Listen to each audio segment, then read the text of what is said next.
Kam pak se mám vypravit? Nejdřív motor se řídit a pak světlo vyleštit. Spojku písty zapojit. Rychlost už zařadit. Vážení a milí posluchači, s Danem Smiřickým se v naší četbě na pokračování setkáte opět za týden o tomto čase. Denis Smiřický, Josef Škvorecký, Náchod. Klakson šíslí, když v brzdách jeknou vzpomínky.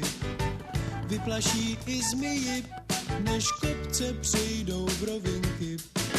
Silnice se loučí a den končí v kopřivách.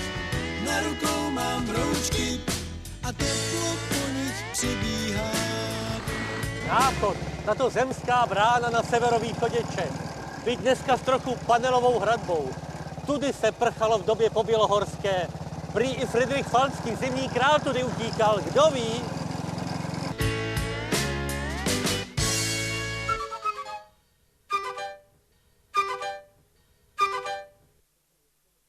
Bránu je třeba hlídat. Proto ještě než vjedeme do samotného města, symbolicky nás v cestě zastaví pevnost Dobrošov. Jedna z nedílných součástí velkolepé obrany první republiky, československá Mažinotova linie, která však smutně s Mnichovem ztratila svůj smysl. Jako bychom hleděli do sklopených očí své vlastní rezignace. Jsme sami, jako ptáčata v kleci.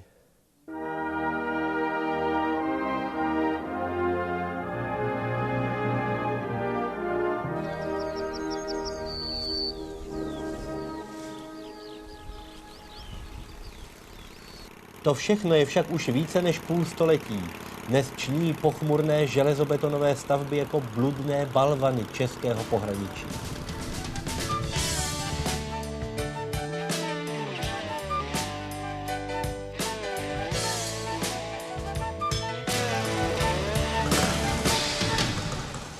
V okolí Náchoda se ale skutečně odehrávaly velké bitvy, jako například v prusko-rakouské válce v roce 1866. O čem svědčí tento vojenský hřbitov z navršených, hrubě opracovaných pískovcových kvádrů. Jak důstojně dokázali uchovat naši předci paměť na své padlé. My dnes žijeme spíš přítomností, jak dokládá v blízkosti zbudovaný Přemkův receptářový skleník z čerstvě navršených okurkových lahví.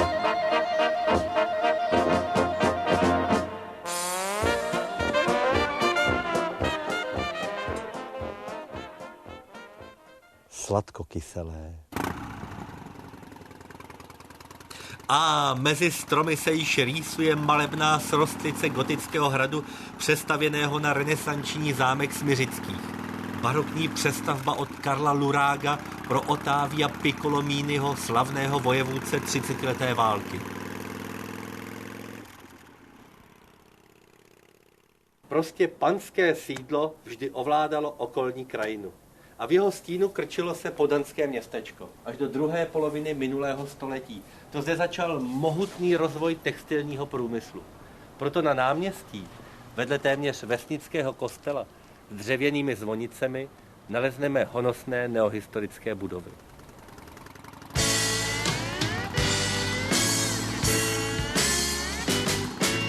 Vezměme je pěkně po pořadě. Dole na náměstí nás upoutají hned dvě novorenesanční budovy, a to sice budova Nové radnice, dokončená v roce 1903 podle projektu Františka Podhajského s figurálním grafitem Mikuláše Aleše a sochou rytíře Hrona na nároží od Čeňka Vosníka. A hned blízko Agrobanka z roku 1902 od architekta Jana Hajdla, inspirovaná Vílovým domem v Praze. Mezi nimi cihlová architektura pošty z roku 1930 od Milana Babušky, která v sobě nezapře, že architekt je také autorem Národního technického muzea v Praze. Ze stejného období je i další funkcionalistická stavba od místního architekta Adolfa Erbana, prosklená architektura s rohovými lodžiemi a výrazným odhaleným nosním sloupem, který probíhá celým domem. Náměstí však kromě kostela vévodí dva zvlněné štíty divadla a hotelu Beránek od architekta Aloise Čenského, autora Vinohradského divadla. V duchu vyzrálé secese v roce 1914. Tato stavba byla na tehdejší poměry města velkoryse koncipována, což se projevilo až s odstupem mnoha let. Všechny prostory jsou dodnes hojně navštěvovány a slouží bohatému společenskému životu. Hned vedle secesního akordu kovového zábradlí upoutá oko pozorného diváka zvláštní proměna materiálová. Původní umělý kámen byl během rekonstrukce nahrazen pravým mramorovým obkladem. Imitace, originál. Luxus? Ne. Dnes by byl zřejmě umělý kámen dražší než pravý mramor.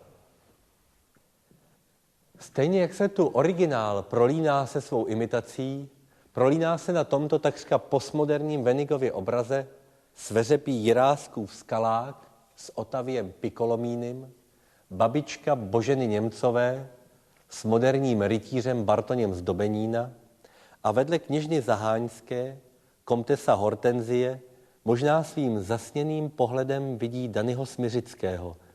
Nebo je to Josef Škvorecký? Ale tohle je bez pochyby Mikoláš Aleš. Dobrý den, mistře. Dobrý den. Dobrý den. Tak jsem mi, vašnost, to vymaloval oponu. S Maškem a Bartoňkem, že jo? Ale původně jste ji dělali pro národopisnou výstavu, co? Musel jsem počkat, až mě k ní vystavějí divadlo správných rozměrů. A to udělali tady, v Náchodě. Já jim totiž už vymaloval radnici. To víme. Ale teď mě, vašnost, to prominou. Já mám tam u nás na dvoře vévodském schůzku s tím psohlavcem. Jiráskem. Doufám, že nebude trvat celý FL věk.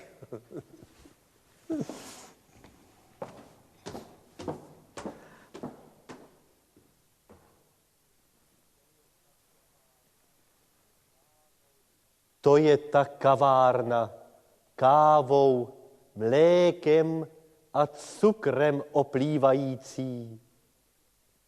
Kavárna hotelu Beránek. Netypický půdorys ve tvaru písmene T. Taneční parket, kdysi s horním osvětlením. Mosazná dekorativní svítidla, průhled na náměstí. Okázalá a zdařilá rekonstrukce podle projektu Martina Sedláka v 90. letech.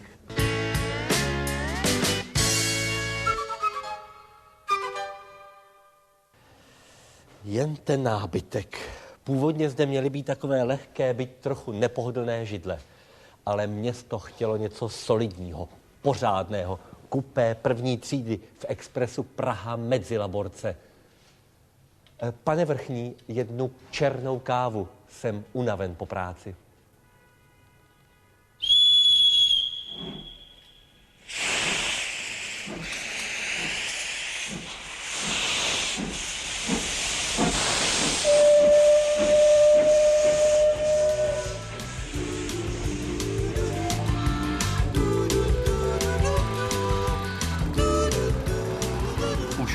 Ale co by krok od náměstí, je hned jeden z největších pokladů české moderní architektury. Bartoňova vila, zbudována podle projektu Pavla Janáka v letech 1927 až 28. Zde od obezřetně umístěného průjezdného domku správce s garážemi stoupáme po patrových terasách k vlastní kompaktní hmotě vznešené vily.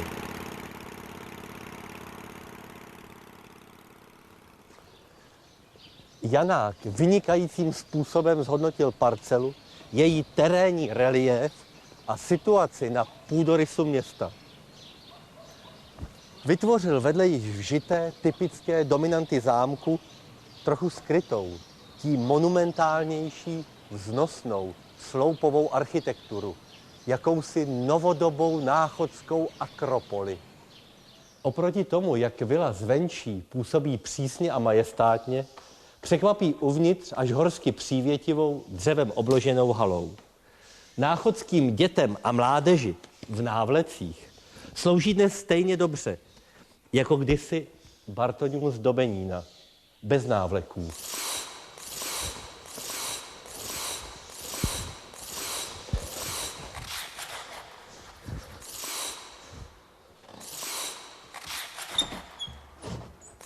V interiérech se toho ale mnoho nezachovalo. Snad si jen můžeme společně vychutnat prostorově rafinované členění pracovny s vyšlechtěnými puristickými detaily.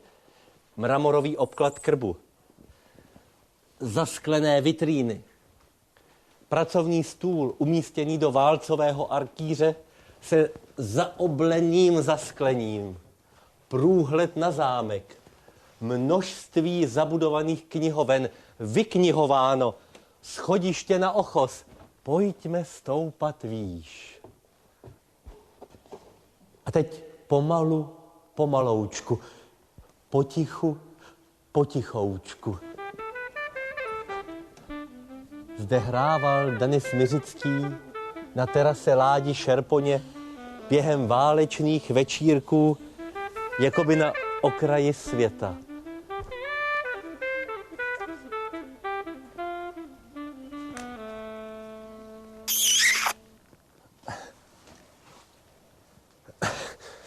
Ale když jsme u architektury Pavla Janáka, profesora Pražské umělecko-průmyslové školy, nelze zapomenout na další jeho významnou stavbu, budovu bývalé spořitelny. Sochařská výzdoba fasády od Josefa Bílka dotváří budovu spořitelny pozoruhodnou nejen svou dispozicí a využitím exponovaného místa, ale také harmonickým spojením bydlení v patrech s obchody, dnes Komerční bankou v přízemí. Kdysi živou městotvornou pasáž neprodyšně zaslepila tato garážová vrata v tváři obrácené do náměstí. Zatímco dříve banky města spíše oživovaly, dnes je spolehlivě umrtvojí. Mimořádnou zůstává dodnes fasáda do ulice Palackého. Janák, pamětliv oslunění místností v patrech, vytvořil řadu vysazených trojúhelníkových arkýřů, vytvářejících rytmický, pilovitý motiv. Na stejné ulici jako Janákovu ozubenou spořitelnu nalezneme další významné stavby první poloviny 20.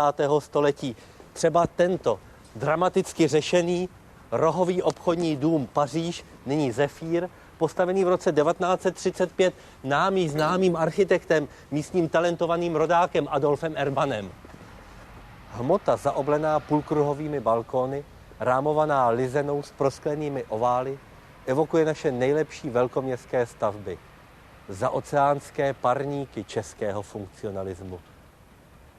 A všude v Náchodě se nám vybavují prchavé dívky v puntíkatých šatech. Věrka, Eva, Jarka, Lucie, Dagmar, Irena. Když láska sedlem hází, už kauboj patří do škarby. Každá doba vtiskla Náchodu svůj styl.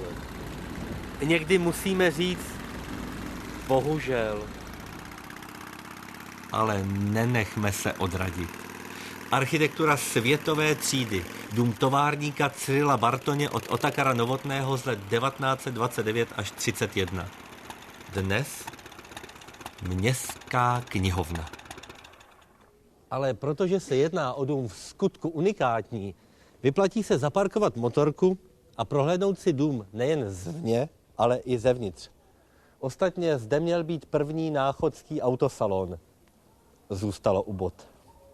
V té samé době, kdy Otakar Novotný dokončuje čistou, lineární, zářící architekturu spolku výtvarných umělců Mánec v Praze, se dokázal přizpůsobit konzervativnímu vkusu továrníka Bartoně a vytvořil tak silnou, hmotově pevnou až amerikanizující architekturu ve stylu Art Deco, organicky svázanou se skulpturální výzdobou od sochaře Karla Dvořáka v čelní fasádě. V americkém domě pojedeme z dviží od firmy Stigler z Milána. V Českém Městě Po rekonstrukci půjdeme pěšky. Zase nám to tolik nevadí. Po mramorovém schodišti s rozkvetlým zábradlím se samo stoupá. Krásně se tu vytírá, voda nikam nestýká.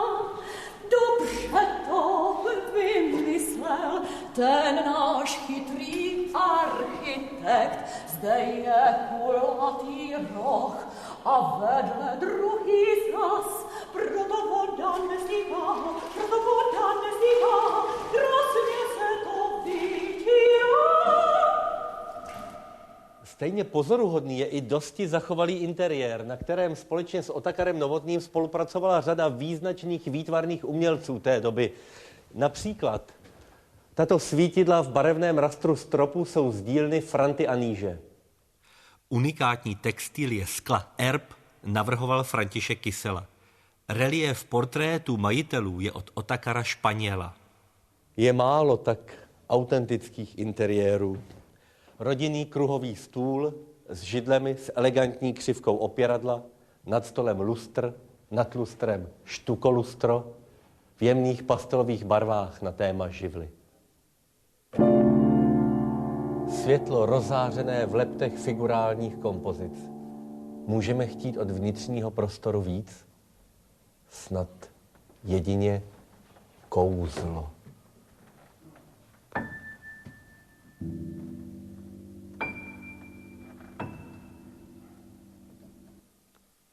Vnořili jsme se do Kyselova leptu v Náchodě a vynořili o pár kilometrů dál v dalším rezidenčním sídle Bartoňů z Dobenína v Novém Městě nad Metují na zámku, mezi větvičkami, žaludy a duběnkami Kyselova malovaného stropu.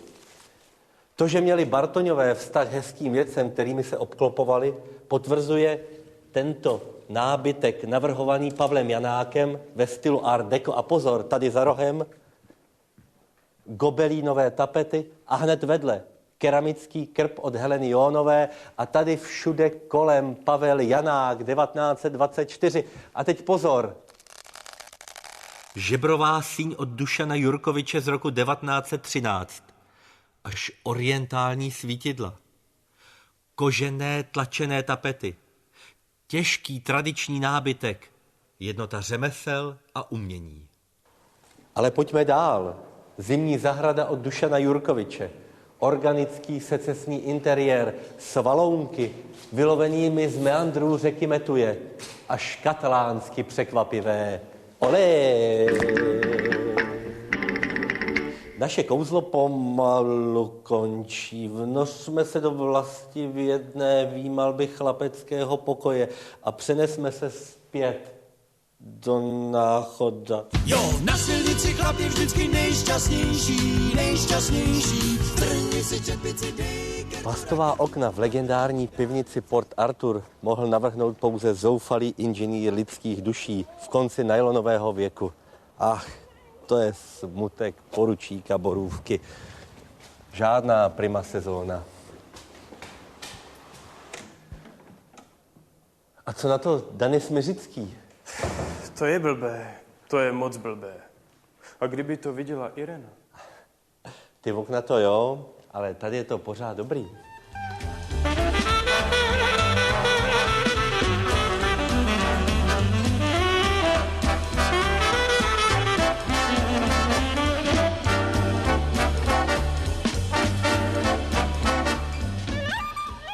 Náchod Babí.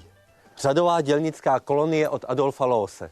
Tato jednoduchá architektura v sobě také skrývá jednoduché a účelné dispozice bytů. Přízemí, obývací pokoj s kuchyní a v patře 3 malé ložnice. K nim vedlo toto velice strmé, ale praktické schodiště na způsob mlynářských schodů. Los dlouho musel zápasit o to, aby mu povolili vstupy bez zábradlí. Po letech tuto Losovu chybu někteří po svém rustikálně napravili. Podobně jako Pezak u Bordeaux od Le Corbusiera podstoupila i Babí pozdější kutilská vylepšení. Například tento rohový dům, obložený dřevem jako weekend house na rozkoši. Sní mladí pouze rohové svítidlo pouličního osvětlení. V lese lose domy bose neunese jen ten, kdo se neomije v chladné rose. Refrén! Jo, na silnici chlap je vždycky nejšťastnější, nejšťastnější. Trhni si čepici, dej kertu raketu, natrhni dálnici.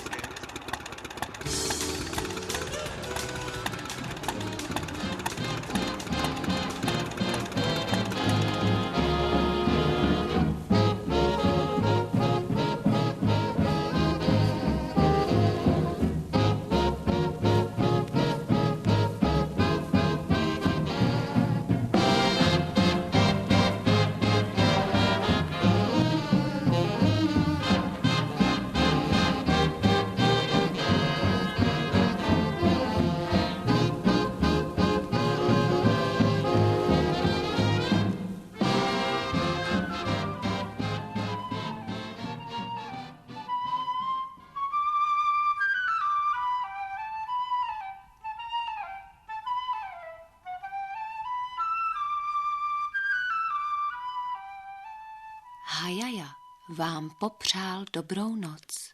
Tak vyčistit zoubky, milé děti, a rychle do postýlek. Tak to byl náchod šumný.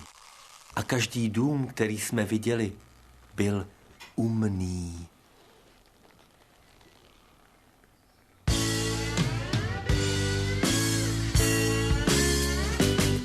Když dlouhá cesta končí a nejsou další otázky, silnice se loučí a pokračuje do dálky. Lítost oči kroutí, v dlani skřípou oblásky. Zasyčí to v proutí a mrknou vlhké odrazky. Silnice se loučí a den končí v kopřivách. Na rukou mám broučky a teple po nich přebíhá.